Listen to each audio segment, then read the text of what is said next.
Real quick, you mentioned for 15 years you were a consultant with urban policy and just kind of an expert on cities. And I remember there was one podcast on the one of your episodes on the masculinist that I listened to that was it was just kind of a confirmation. It was encouraging to me because as you know, me and my team, we just recently moved from San Diego, a church that I planted. I handed that over, and we moved to the north side of Austin, Texas.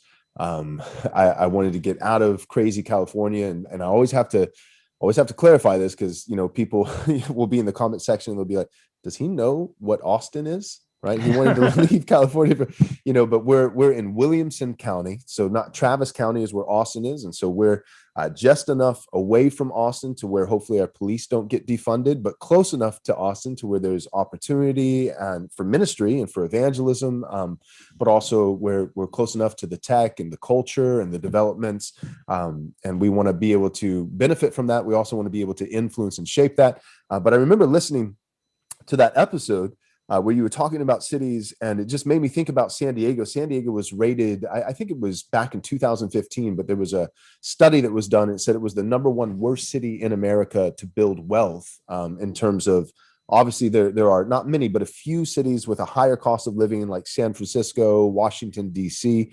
But San Diego topped the charts in terms of cost of living versus jobs and income being so low. And so it was the hardest city in America to build wealth. And being there for 11 years and pastoring the church, the turnover was immense. And I remember you talking about just those transient communities that are constantly turning over. And so it was very difficult to have long-term friendship. There was a core that stayed for that whole 11 years, but really the church, we grew up to about 180 adult members, starting with nothing. But the verdict was really still out. I remember being encouraged and thinking, man, we're really doing it. But then as I started to see a little bit more clearly, I realized that part of the reason we were doing it is because we were a bunch of young singles. And then, towards the end, we were married, and then everyone was starting to have their first and second kid. But we never really got to that stage, just that demographic as a church of having, 3-4 kids, and now in our 40s, and kids are starting to go to school, and are we going to send them to public school, or how are we going to, so you're going to have to function on one income because mom's homeschooling, or you're going to have to pay an additional price for private education. And the church is just now, everybody who we left behind, who took over the church, they're just now kind of getting to that demographic. And I'm curious to see how many people actually are able to stay long-term. And so that was part of it. We wanted to get out of crazy California, but we also, just my wife and I and our friends who came with us, we wanted to be able to be in a place where we could, where we could have friendships for 20 years instead of 2 to 4. And I remember listening to what you were saying on that episode, and it felt like kind of a confirmation that I did the right thing. And yet at the same time, urban areas and cities need churches. What can you speak to that a little bit? Yeah, well, I did an entire podcast series I called Urban World, Urban Church, that married kind of the urban side of my research with my experience in kind of that church world. And you're very right that especially the big global cities like a New York or a lot of the California cities, there are high transient populations there. So they're really, not healthy places to live in a lot of ways. I mean, they may be good if you are young and single for a certain stage of your life, but the reality is most people are going to essentially age out of those places.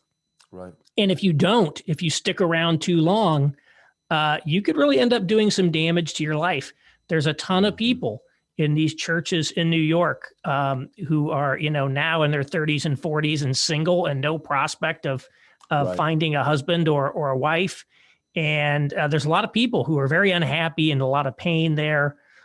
So you can end up really doing damage to your life. There's a whole genre of, leaving New York essays that people wrote. And the granddaddy of them all was Joan Didion's Goodbye to All That, which she wrote in the 60s when she was leaving New York for LA. And she talks about that. It's like you can go in, and one of her lines is, it's like going in a revolving door and coming out 8 years older on the other side and not even knowing what's happening. Right.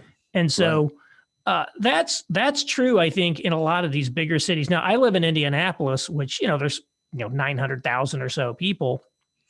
in Indianapolis.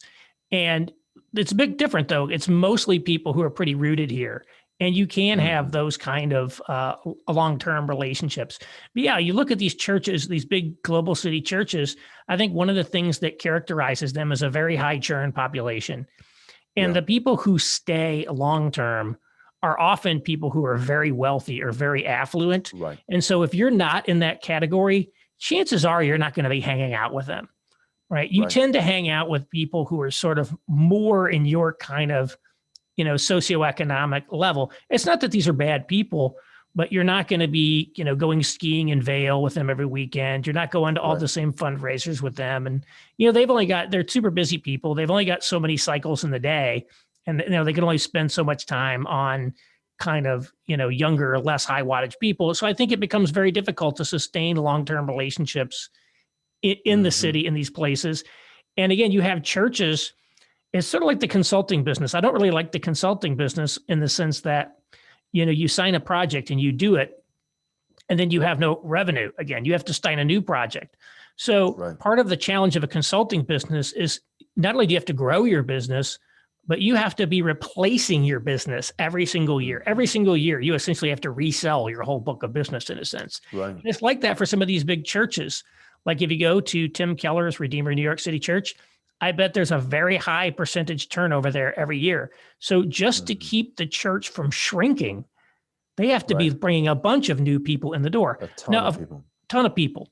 Now, of course, there are always new people moving into the city, and a lot of them are already Christian now, which, that wasn't true, say, 30 years ago. There's a lot of young, kind of hip, urban Christian types who want to live in a city. They come there out of college. So there is a sort of a natural inflow to draw from as well. And I think that's kind of one of the things I would say is that's kind of the dirty little secret of most of these churches now is that they are essentially attracting people who are already Christians. They're not as many people who are becoming converted to Christianity as there may have been, say, in the 1990s. When some of these places were getting started. So it's a lot of people. It's a place for people who are already Christian who move to the big city, which I don't think is bad necessarily. But, I think you can, maybe have some, wrong ideas about how these churches function based on the place that you're from, because you probably have, longer term relationships, more rooted populations, et cetera, maybe more evangelistic outreach. That's just less the case in a lot of these cities. That's not all these churches, but that's a lot of them. Thanks for watching this video. We hope you enjoyed it. If you did enjoy it, we hope that you'll take a moment and subscribe to our YouTube channel so that you can watch more content like this. Also, take a moment and give this video a like so that it can reach more people. And take a moment and click on the bell so that you'll be notified whenever we come out with new content.